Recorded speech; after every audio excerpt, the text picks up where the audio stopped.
vəzi xərçəngi zamanı biz öncə trukat biopsiya zamanı patohistoloji, əgər cavabda süd vəzi karsinoması təsdiqlənirsə, bu zaman isə immun histokimyəvi müayinə istəyirik.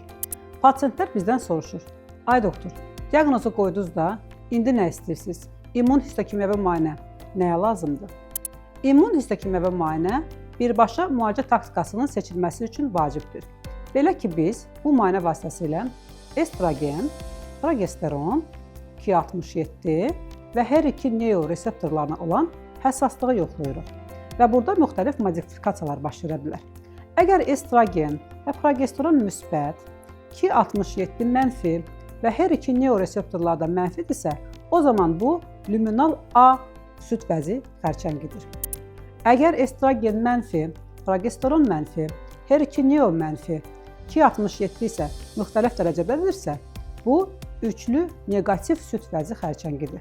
Aha, indi negativ deyən kimi bütün pasientlər depressiyaya düşür ki, məndə hər şey negativdir və mən sağalmayacağam. Bunun sizin sağalmanıza heç bir aidiyyəti yoxdur. Sadəcə olaraq bu reseptorlara olan münasibət bizim sonraki müalicə taktikasına təsir göstərir.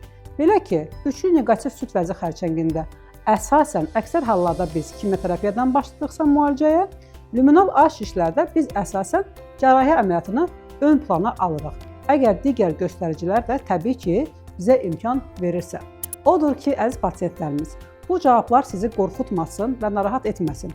Bu əsasən biz onkoloqlara lazımdır ki, sizin müalicə taktikanızı öncədən, yəni başdan doğru seçək ki, hər şey sizin arzu və istəklərinizə uyğun olaraq tam sağlam şəkildə yekunlaşsın və heç bir xanım süd vəzini itirməsin.